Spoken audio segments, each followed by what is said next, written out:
Ohio State University. He is also an affiliated faculty at Translational Data Analytics at Ohio State. He earned his BS in Material Science and Engineering in year 2002 from Seoul National University, and then went to Harvard University as a doctoral candidate for applied physics and received his SM in applied physics in year 2003. Due to his interest in the human mind, he decided to change his major to clinical psychology so that he could study the human mind from multiple perspectives.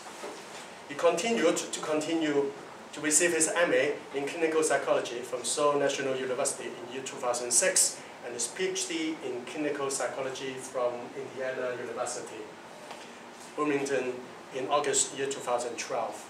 He completed his APA accredited clinical psychology internship at the University of Illinois at Chicago in June year 2012.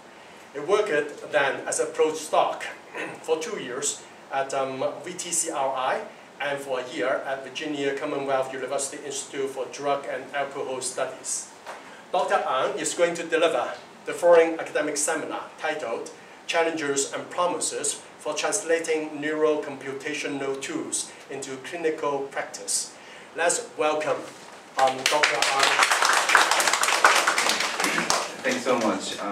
Is it better for me to use the microphone, maybe? Right? Okay. I think it's better. Okay. So thanks so much for inviting me. I'm very honored and excited to give this presentation. And I put the title here. Actually, I copied and pasted the front page of the paper that I recently published with my former PhD advisor, Gerald Bussmeyer, because the talk that I'm presenting today is based on the review paper that I published this year. So for more details and some references, you can go to this paper. But also today, if you have any questions, you can just stop me, and please don't hesitate to ask questions. So to give you ideas why I'm interested in this topic, let me first explain, what's the mission of my lab at Ohio State. So, I have a background in engineering, so, and I'm a clinical psychologist, so I'm actually a very unique person, or a kind of weird person in psychology. And maybe that's why, but my mission is to actually build 2 factories. The first factory gonna make space shuttles, and the second factory gonna make cars like Honda Civic. Of course, not the real space shuttles or not real cars, but if you think about clinical research, when making a space shuttle, we can use diamond, we can use gold, we can use carbon nanotubes, we can hire really smart people with a really high salary, and money is a secondary factor, right, when making a space shuttle. And there are some applications like that in clinical research or practice. As long as we can predict certain clinical outcomes, cost can be a secondary factor. But if we think about real clinical settings, we can, and when we actually make cars like Honda Civic or other really good cars, we cannot use diamond, we cannot use gold, and we have to come up with ways to reduce the cost. And that's the reality of most clinical practice settings. So for the first factory, we can use measures like magnetic resonance imaging or MRI that can be very expensive. I think it's about 4,000 Hong Kong dollars to scan one person for 1 hour in many US institutions. And we can also do DNA sequencing. The genetic heritability for many psychiatric disorders is about 50%. So that means their genetic variations contain a lot of information. But if we're gonna do the whole genome sequencing for a single person, I think it costs about 10,000 Hong Kong dollars, or maybe more. Although the cost is getting cheaper and cheaper very rapidly. I think it's about 10 times more expensive 10 years ago. But still, it's a lot of money. So to really translate those scientific tools into real clinical settings, we have to come up with something more affordable. And it turns out that even measures like surveys and some model parameters out of some advanced statistics, and even eye movements and pupil diameters and facial expressions, even they contain a lot of information that we can use to predict certain clinical outcomes. So that's the underlying mission and what we have to achieve as a whole group. This is not something a single group can achieve, within a reasonable time or frame. So the big question is, how can we translate research into practice? If you think about current diagnosis system, if you see, let's say I feel like I'm depressed, I feel like I'm suicidal, or maybe I feel like I have some addiction problems. Then if you go see a doctor, oh, I feel like I have some problems. Then what do doctors do? They ask you questions, how's your appetite, how's your sleep, and they ask you essentially about behavior symptoms. Although we have spent billions and billions of US dollars and Hong Kong dollars and worldwide, we have spent zillions of money, a huge amount of money, but still no research has been really translated into practice yet. Because we are not using MRI, or we are not using DNA or genetic variations to make recommendations for treatments. Actually, there are some progress has been made, and I think there are some real applications being made at this time, maybe this year, but still, we can say there are very few. Extremely few, or there's pretty much none in most fields.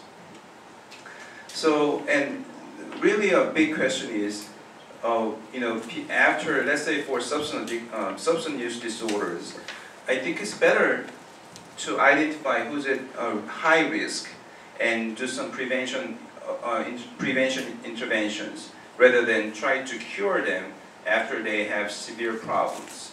So it's really important to identify who's at higher risk, but at this time we have very few diagnostic tools. Let's say, we want to identify who's more suicidal than others. Who's gonna be more vulnerable to have depressions or anxiety. We have some tools, but we don't have very, precise, accurate diagnostic systems. However, if you look at other medical domains, let's say I want to see if I have AIDS or HIV, we can just get our blood. And let's say I have some sore throat. Do I have strep? No, we can just get the saliva and check I have strep or not. But we don't have something like that for most psychiatric conditions. Maybe the only one potential exception is the study by Mabstone et al. Published in 2014 in Nature Medicine. They showed that when they use some blood-based biomarkers, they could predict who's going to have Alzheimer's disease in a few years with about 90% accuracy. So that's very promising, but we need something like that for other psychiatric disorders too. So then, then you may wonder, we spend so much money, then why nothing has been translated in most psychiatric conditions, right? So people have been, trying to come up with, what are the challenges and what are the potential promises. And in this review article, we came, among many other factors and challenges, we came up with 3 major challenges. The first challenge is how we can characterize latent neurocognitive processes in a precise way. And the second challenge is how we can come up with some optimal paradigms or tasks that can assess some psychiatric conditions of interest. The third challenge is, I'm going to explain more in more detail later, but to to develop such precise markers, we have to run a large-scale longitudinal study.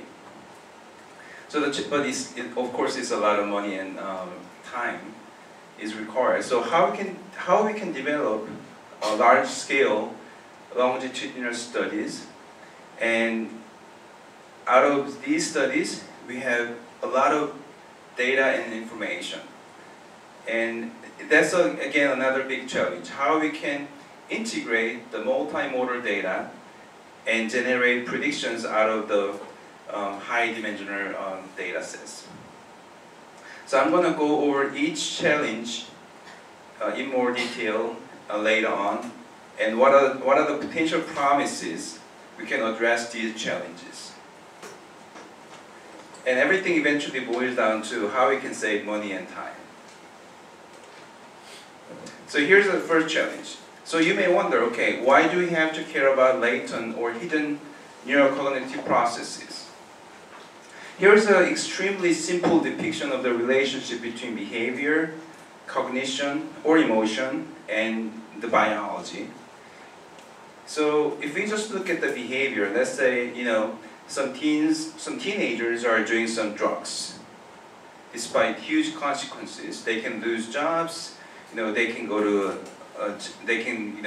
go to prison, or they can be kicked out of their school, but they might be still doing some drugs, right? So then we wonder, okay, why are they doing drugs? And there could be multiple reasons.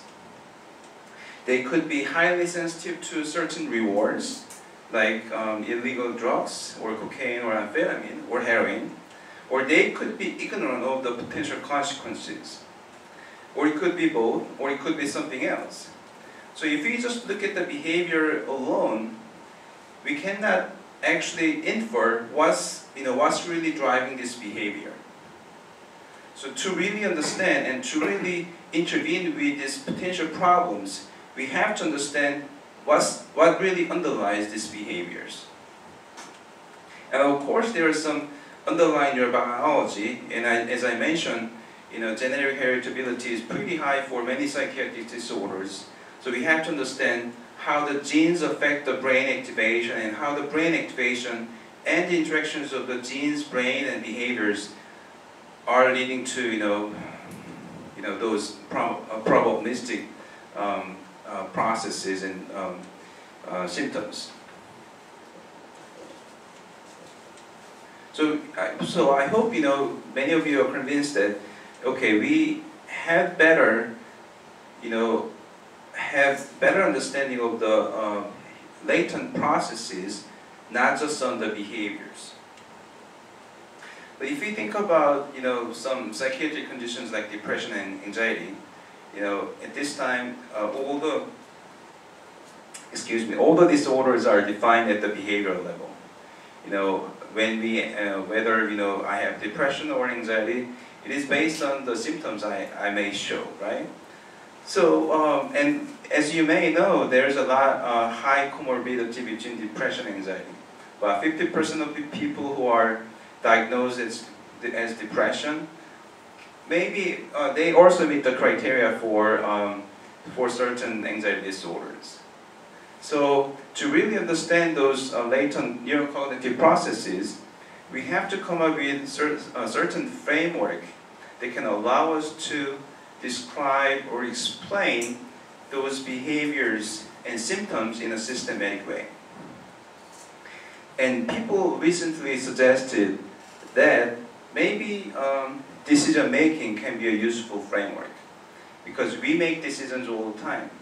Whether we nod our hands, whether we raise our hands, whether we cross our arms, these are all the decisions we make. So if we understand how we make decisions, how healthy people and some mentally ill people make decisions, it can potentially allow us to better understand those problems and abnormal behaviors. So there are some recent review papers by Rangel et al. And also Montague et al.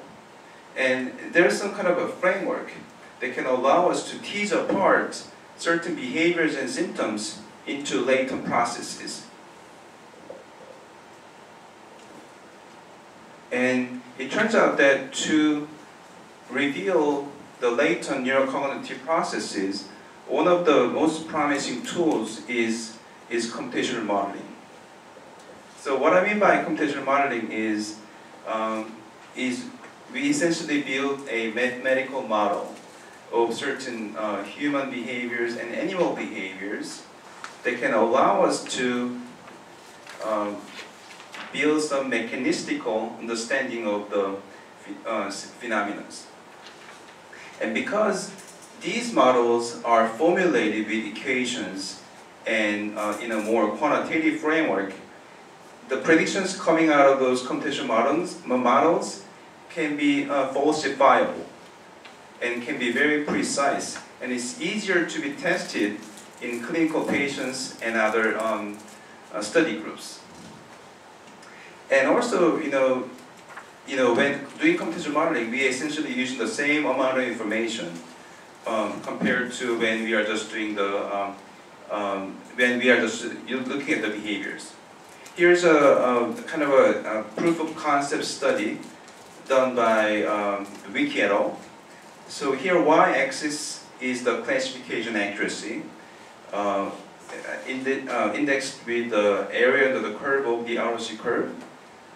And x-axis is the here the red is with the computational modeling outputs, and blue one is when we only use the behavior data. And the area under the curve can range from 0.5 to 1, and if the area under the curve is 0.5, that means the model is making only random. The model is only at the chance level. But if it is 1, that means the model is perfectly classifying healthy subjects from abnormal subjects, let's say. And you can see that if we only use the behavior data, the AUC or the area under the curve is only about 0.7. But when we combine the model computational modeling, it went up to 0.9. Actually, it's with the simulation data, so it's not really real patient data. But there's more papers coming out of coming with this kind of approach, demonstrating that if we use computational modeling, we can reveal more information and we can make more accurate predictions on a lot of domains. Any questions so far?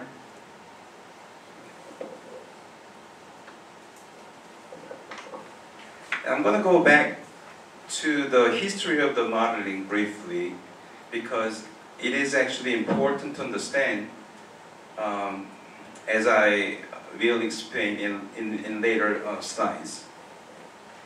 So there are two camps of people so far. One is mathematical psychology, and the other is computational neuroscience.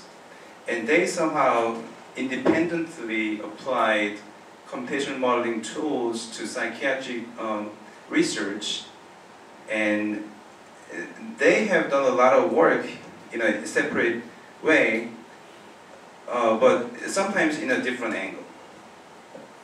So the application of the modeling to psychiatric patients was first actually initiated by people in mathematical psychology. I'm not sure if these people are familiar to you, but these are actually not clinical people. I mean, Teresa Tridi is a clinical psychologist, but actually Dr. Nofield is also a clinical psychologist. But these are more pure computational modeling and mathematical people, and they actually advocated and actually empirically demonstrated that if we use the computational modeling approaches, then we can get more information, and it can be useful framework to understand psychiatric patients. And recently, maybe some of you might be familiar with some of the people listed here. like Reid Montague and Peter Diane, and Ray Dolan and Carl Friston and Dr. Stefan. So there's a new field called computational psychiatry. And what they are trying to do is come up with some computational framework that can allow us to understand the psychiatric conditions and their neurobiology with such a quantitative framework. So,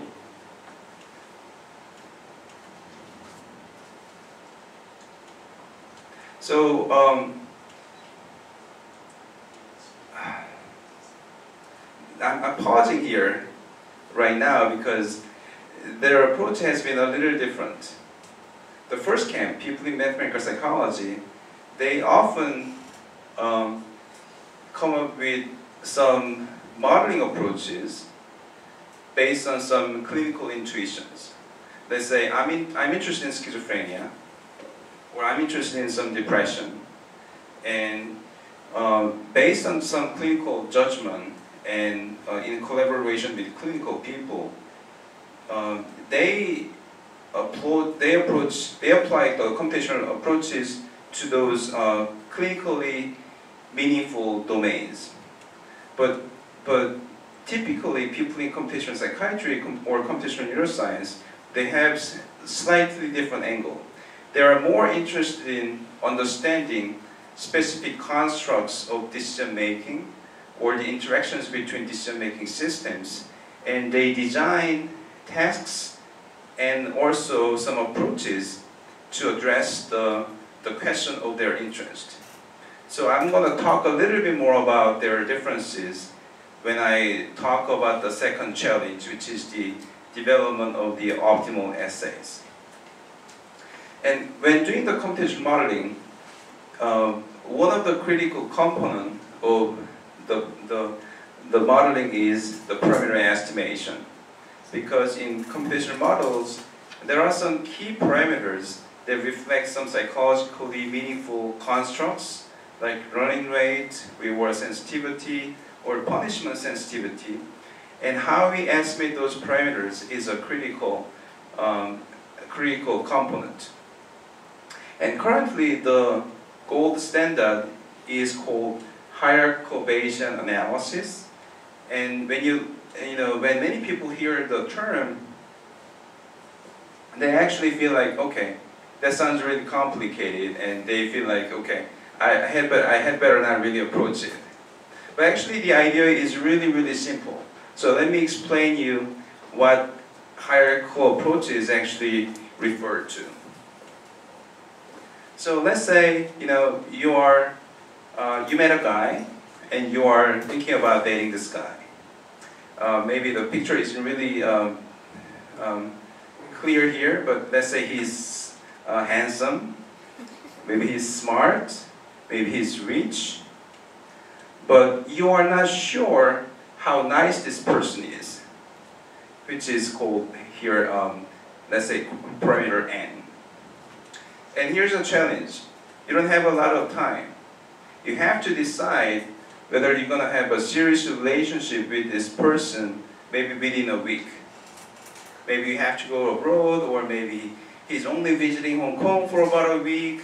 So how you can come up with a good decision whether you're going to have a serious relationship with this person or not.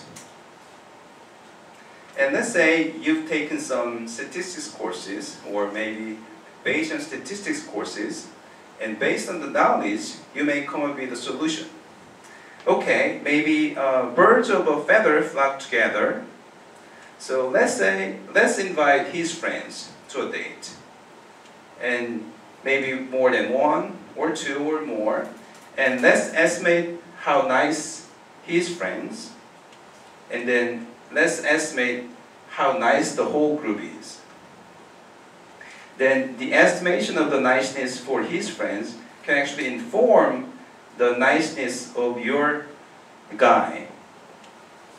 And in hierarchical Bayesian analysis or other hierarchical analysis, what we are doing is we assume all individuals are coming from a single hypergroup. And we can capture the similarities and also the differences among those individuals in a systematic way or in a Bayesian way. And there are some non-Bayesian approaches, but there are some clear advantages of using Bayesian approaches. Like with the Bayesian approach, we can have full distributions of certain parameters, not just a single point estimates. And this approach is particularly useful when we have only small amount of data from each subject, but we have relatively large N. So when you have a situation like that, I think you know what you have to do. And here's a empirical demonstration that hierarchical Bayesian is superior to more traditional approaches for parameter estimation.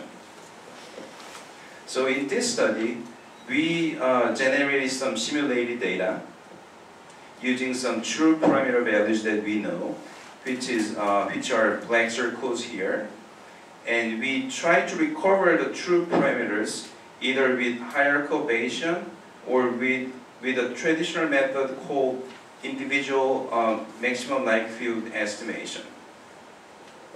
So here x-axis is the participant number and y-axis is the parameter value of loss aversion, which is lambda here. And you can see that the true values, which are black circles here, are actually closer to blue squares here, which are hierarchical Bayesian, while the red triangles, which are individual MLD values, are often stuck on the bounds. So you can see that the hierarchical Bayesian is a better approach, and actually the estimates from hierarchical Bayesian may reflect the internal characteristics of each subject more accurately. So this is very promising, and this since the hierarchical Bayesian has been used in the field, especially in the mathematical psychology and cognitive science, it has been very popular, and people in computational neuroscience have started to adopt the approach for their studies now. However, there's still a lot of room for improvement. At this time, as you can see from this schematic diagram, we only assume in a typical setting, we only assume there's a single hypergroup. The assumption might be valid, or it can be okay, but if we have a lot of individuals, let's say for a person, let's say for the partner, he has 1,000 friends. Then if you assume only one hypergroup for those 1,000 friends, it might not be a valid assumption, right? The friends could be very heterogeneous, and there could be more than one, maybe 3 or 4 or 5 subgroups. So we have to come up with a way that can allow us to determine how many hypergroups there are, and how to assign each person to the sub-hypergroups. So there are some methods like non-parametric Bayesian, and we can also use data-driven clustering before we apply the hierarchical Bayesian. But it's a it's an active research area. And as you can imagine, the hierarchical Bayesian modeling is not as straightforward as doing a t-test in SPSS or SES. So it may take many years for some people to be able to use this kind of cutting-edge modeling for their research. So it is really important to make these approaches accessible to researchers, even with a very limited background in quantitative modeling. So actually tomorrow I'm going to have a workshop on on an R package that I recently released. And the goal of the package is to make it easy to do modeling and as easy as doing a t-test. So when doing a t-test in R, we can compare two groups with a single line of coding, right? We can just use t.test, compare group A and group B, and in SPSS we can just use some GUI-based, button clicks to do the t-test. So with the package that I'm gonna show you tomorrow, very complicated models like this for the IO gambling and other cutting-edge tasks and very popular tasks in digital neuroscience, you can do the modeling with just one line of coding in R. So if you have time, you can come to the session tomorrow, or if not, you can just go to the website, my lab website, and there are some detailed tutorials how you can use the package. And another way to make the best use of the behavior data and neural data is by integrating the by integrating the behavior and neural data in a single framework. So in the hierarchical Bayesian work that I showed you in the previous slide, we only apply the hierarchical Bayesian to the behavior data. And actually, we can use the model-generated regressors out of the hierarchical Bayesian to inform the analysis of some neural data like fMRI or EEG. But in a recent work by Brandon Turner, who's actually also at Ohio State, he came up with a way to integrate both behavior and neural data in a single framework. So by doing it, we can potentially reduce the time that's required to get enough to get precise estimates of the parameters, or we can actually have better understanding about the neural underpinnings of certain behaviors and processes. So that's the first challenge. And the second challenge is to develop some optimal assays and tasks. So in many psychological research, we use some laboratory tests, right? We ask people to press buttons when they see some circles, or not press the button when they see a vaccination clause. Or we ask people to make some gambling choices and some decisions. So, as I briefly said in the previous slide, there have been largely two different approaches.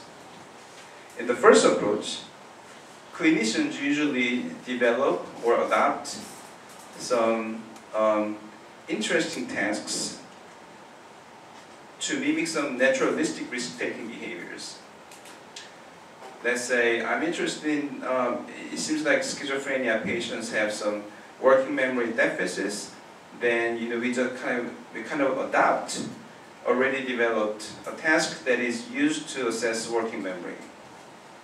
Or let's say, it seems like those brain lesion patients seem to have some decision-making deficits. So let's come up with some kind of a card gambling task. Actually, that was the IO gambling task. They had a lot of success in differentiating clinical populations from healthy individuals. But the downside is it's often difficult to disentangle what really underlies their behaviors or deficits, because their goal was to mimic the naturalistic risk-taking, but not really to disentangle what's behind those interesting behaviors.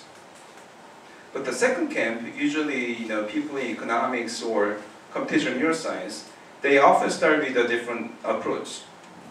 They are more interested in understanding specific constructs like risk-taking, reward, or the interactions between systems for decision-making. So they design tasks not to mimic some naturalistic risk-taking, but to better understanding those constructs or the interactions among those decision-making systems. So the advantage of the second approach is because their goal is actually to disentangle those constructs. As a consequence, and consequently, it's a lot easier to break down or to reveal reveal the latent neurocognitive processes. However, the challenge is, those tasks are often more demanding, or it takes, it's more demanding. Actually, I'm going to show you some examples. So some tasks developed from the first camp, as listed here as, IO gambling task, or balloon analog risk task, or called BART, or some task called Cambridge gambling task. These tasks had a lot of success in classifying clinical populations from healthy subjects. And some tasks came out of the second group are called orthogonalized go-no-go task, two-step task, and loss aversion task, and many others. So I'm not sure if any of you have played these games, but these are actually very demanding.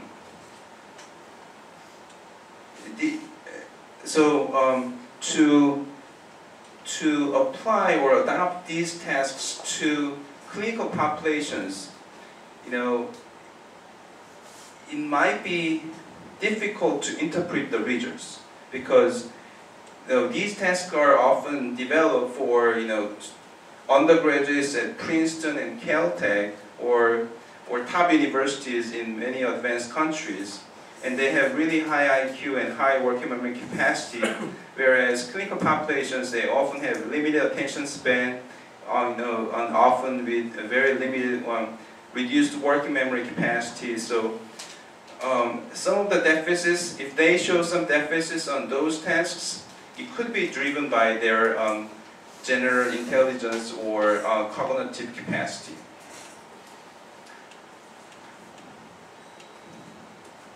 So the challenge is, I think, is the advantages or the strength of each camp are both important. In the future, to come up with some optimal assays or paradigms, I think we have to have tasks that are emotionally engaging, just like the tasks developed by the first camp. But also, it should allow us to disentangle the latent processes at the behavioral level or at the computational level. So we need both clinical expertise and also the knowledge of the neurobiology, so that we can design those tasks in a more theory-driven way, just like the people in the second camp. And one of the challenges for applying this kind of research into practice is those tasks are often quite long, maybe about 20 minutes long, sometimes 30 minutes long. It'll be great if we can really shorten the length of the task, so that the people with limited attention span or cognitive capacity can even complete those tasks in a time-wise manner. So one of the promising approaches to reduce the time or reduce the length of a task is called adaptive design optimization, or ADO. So in a typical experiment, let's say for delayed discounting, we have a priori fixed set of stimuli before the experimentation, right? Let's say, how many trials we're going to use for a certain group of research participants. We usually say, let's say, maybe 40 trials, and what is the dollar amount and what's the delay periods we're going to use for these studies. We usually come up with certain fixed amounts and delays, right? But in ADO, what people do is, we try to come up, we try to come up with, what's the best stimuli, what's the best set of stimulus that can extract the maximum information out of the participants on the fly. So we can do the computation on the fly while we run the experiment. So we show certain stimulus here, experimentation, and then based on the response from the subject, we fit the mathematical model that underlies this behavior and try to come up with, and try to optimize the experimental settings and show the best stimulus on the next trial to the participants. So it's a smart way, it's a much smarter way to do experiments, and actually it has been already implemented in previous studies and demonstrated that if we use the ADO, we can potentially reduce the length of the task maybe up to its half or more, and also we can increase the precision of the primary estimates by doing ADO compared to a non-ADO procedure. And this is one of the most striking findings that I've seen with ADO. So they show that more in a psychophysics experiment to assess the visual acuity of a subject. Let's say we do this all the time when you go see a doctor to get a new pair of glasses. When you actually want to get new glasses, you in many like if you go see a doctor with fancy some devices, you actually make decisions. When you see an object on the right side, you press a button on the right. If you see an object on the left side, you press a button on the left. And based on your responses, they measure your visual acuity. And usually it takes about half an hour or more. But what they found was, with this ADO, they improved the test-retest reliability of the visual acuity over 0.9 only after 50 trials. So that means it can take maybe as short as 2 or 3 minutes to assess your visual acuity, compared to like half an hour or more. So this is a very promising approach, and I think it's even more promising for some clinical research, for especially because some clinical patients have very limited attention span, and also for some neuroimaging studies where the cost of running experiments inside the MRI is very expensive. So that's the second challenge. The third challenge is how we can make predictions. So, so far we have talked about 2 challenges, right?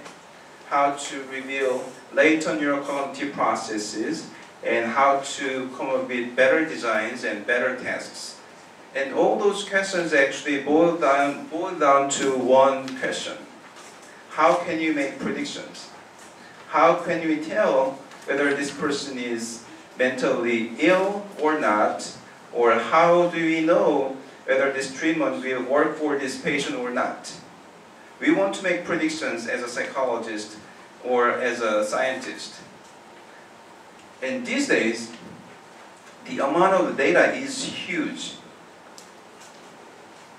Let's say if we're going to run MRI, typically what we do is we have a group membership or some individual different scores, and we do a t-test or ANOVA on each area of the region or voxel, right?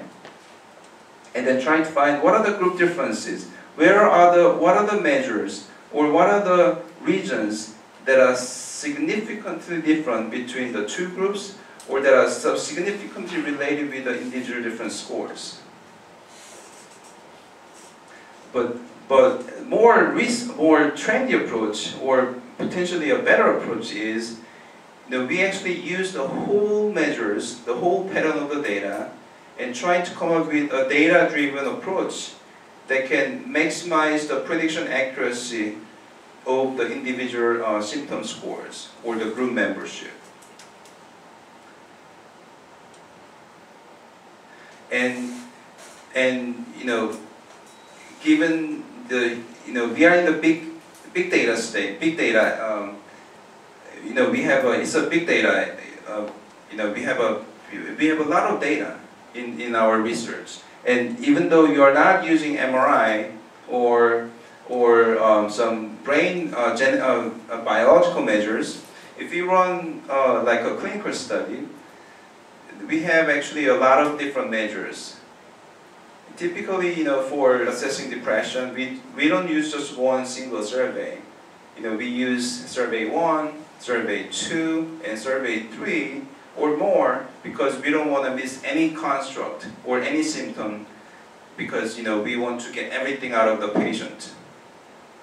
And if you think about how many items each survey has, it has typically 20-30 items. So if we combine all the measures and all the items out of a single study, we may have hundreds and thousands of predictors or measures.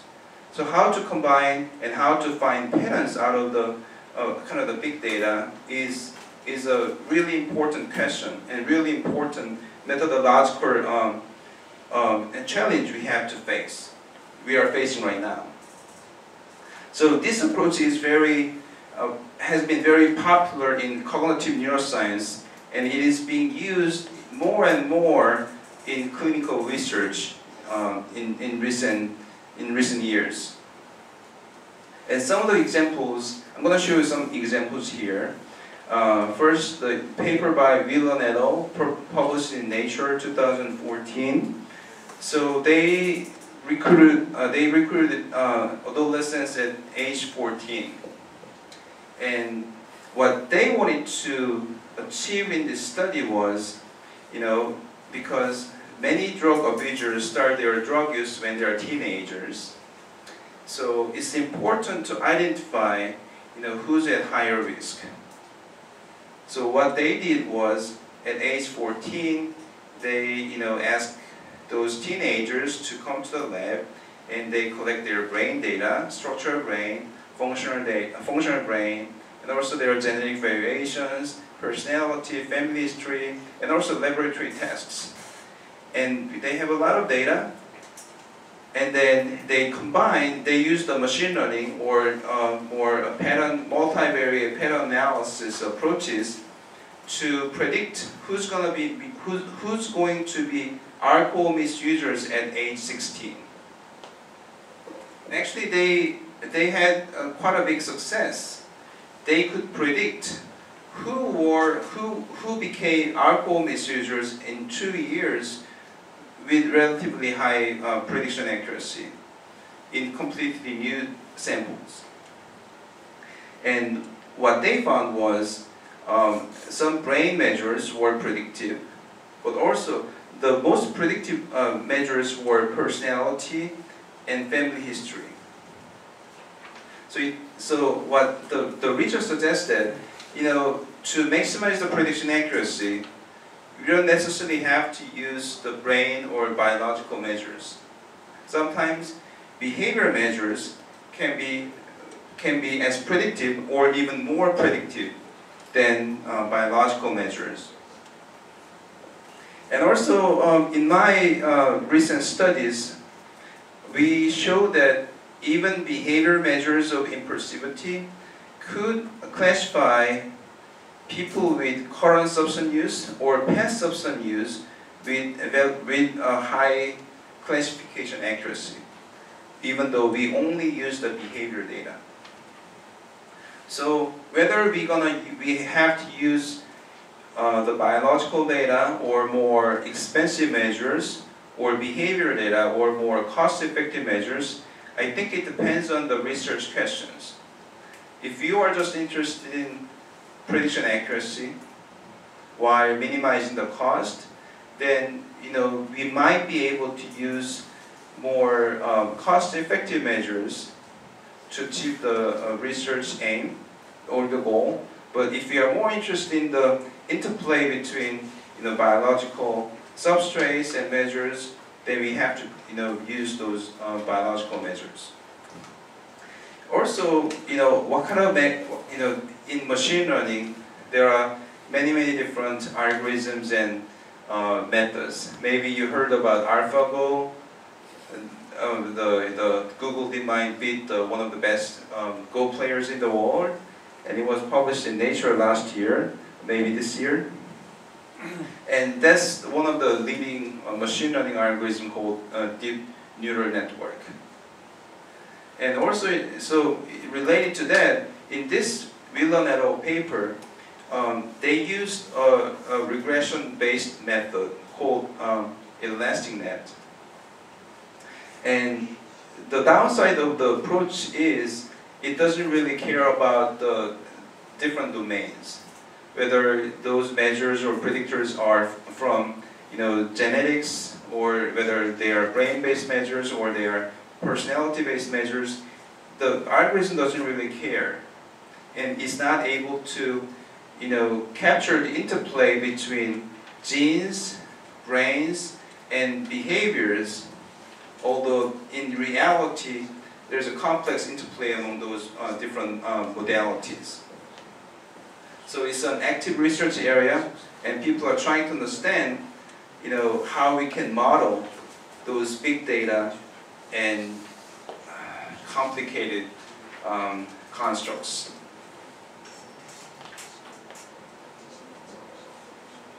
So to really understand this kind of a complex interplay, what we have to do is we have to come up with a longitudinal study with a large number of samples. So the National Institute of Health in the United States, they recently launched a project called ABCD, Adolescent Brain Cognitive Development Project. And what they are doing is they're going to track 10,000 adolescents over 10 years. Think about how much money it's going to cost. Although, so it's a big project, and I completely agree that we need studies like this to really understand, the vulnerabilities and protective factors for certain psychiatric conditions. And what's nice about this project is they're going to share the data with people outside the project. So anybody who has interest or expertise in analyzing their multimodal data, they can contribute to the analysis and potentially publishing the data, publishing papers out of the data set.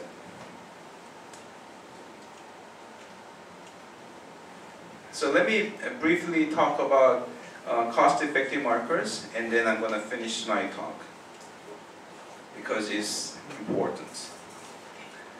I'm going to show you what are the potential surrogate markers or candidate promising cost-effective markers, and one of them is actually is eye movement. Here I'm showing you that there's a region called a locus coeruleus, and the activity in this region is known to be related to the arousal level or the level of attention. And this is the neural activity on the bottom panel, and the upper panel is the pupil diameter.